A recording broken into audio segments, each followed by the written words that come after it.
देश में इन दिनों दो न्यायाधीशों की खूब चर्चाएं हैं, जस्टिस यशवंत वर्मा और जस्टिस शेखर कुमार यादव। एक पर भ्रष्टाचार का आरोप है तो दूसरे पर आपत्तिजनक भाषा का इस्तेमाल करने का। ऐसे में देश के वरिष्ठ वकीलों में से एक और समाजवादी पार्टी के राज्यसभा सांसद कपिल सिब्बल ने सरकार पर निशाना साधते हुए दोनों जजों के बीच भेदभाव करने का आरोप लगाया है और यह आरोप कार्रवाई को लेकर है। कपिल सिब्बल ने सरकार पर शेखर यादव को बचाने और जस्टिस यशवंत वर्मा के खिलाफ कार्रवाई करने पर जमकर निशाना साधा है। कपिल सिब्बल ने बाकायदे प्रेस कॉन्फ्रेंस कर कहा कि सरकार और राज्यसभा चेयरमैन क्या शेखर यादव को बचाने की कोशिश कर रहे हैं। सिब्बल ने कहा कि शेखर यादव का भी बयान सार्वजनिक है और इसमें कोई दो राय नहीं। फिर भी सुप्रीम कोर्ट की इन हाउस प्रक्रिया को रोकने के लिए चेयरमैन ने चीफ जस्टिस ऑफ इंडिया यानी सीजेआई को पत्र लिखा है।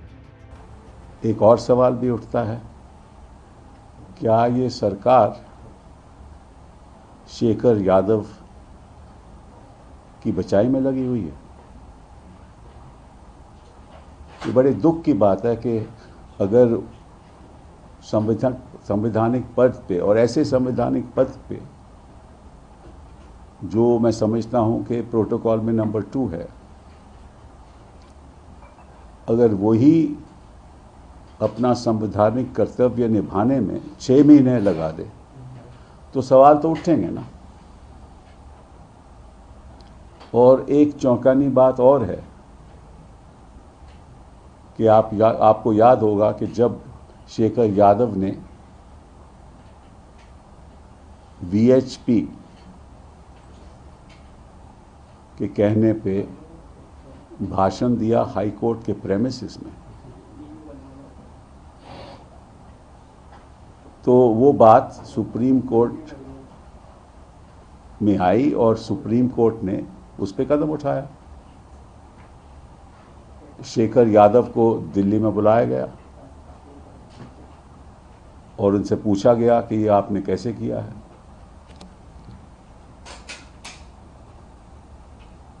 और उसके बाद चीफ जस्टिस इलाहाबाद से रिपोर्ट भी मंगवाई गई और चीफ जस्टिस इलाहाबाद ने सुना है कि रिपोर्ट नेगेटिव थी। और इस बीच चेयरमैन साहब ने 13 फरवरी 2025 को एक बयान दिया जिसमें उन्होंने कहा कि ये बात संवैधानिक तरीके से इसको देखा जाए और पार्लियामेंट में ऐसी संस्था है जो इसको आगे ले जा सकती है, इसलिए कोई इन हाउस प्रोसीजर नहीं होना चाहिए। और ये बात उन्होंने मार्च 2025 में। दूसरी ओर कपिल सिब्बल ने जज यशवंत वर्मा पर एक्शन को लेकर भी अपनी प्रतिक्रिया दी और सरकार पर फिर निशाना साधा। कपिल सिब्बल ने कहा कि किरण रिजिजू विपक्षी दलों के साथ मिलकर ये कोशिश कर रहे हैं कि वो एक साथ आएं और जस्टिस यशवंत वर्मा को हटाएं, लेकिन अभी महाभियोग प्रस्ताव सामने नहीं आया। लेकिन हमें यह जानकारी मिली है कि उन्होंने कई वकीलों से भी बात की। कपिल सिब्बल ने कहा कि अगर ये जज को ऐसे रिमूव करेंगे तो निश्चित रूप से हम इसका विरोध करेंगे।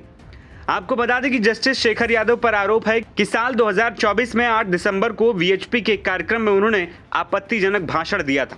इसी के बाद वरिष्ठ वकील और सांसद कपिल सिब्बल के नेतृत्व में 55 सांसदों ने 13 दिसंबर को ही उनके खिलाफ राज्यसभा स्पीकर यानी उपराष्ट्रपति को हटाने का प्रस्ताव सौंप दिया था। दूसरी ओर जस्टिस वर्मा के खिलाफ आरोप है कि जब दिल्ली हाई कोर्ट के जज थे तो उनके स्टोर रूम में जलती हुई नकदी पाई गई थी। इन हाउस जांच समिति ने इस मुद्दे पर आखिरी बार अपनी रिपोर्ट सौंपी है। फिलहाल देखना होगा कि दोनों मामले में आगे क्या कार्रवाई होती है। एनबीटी ऑनलाइन की रिपोर्ट।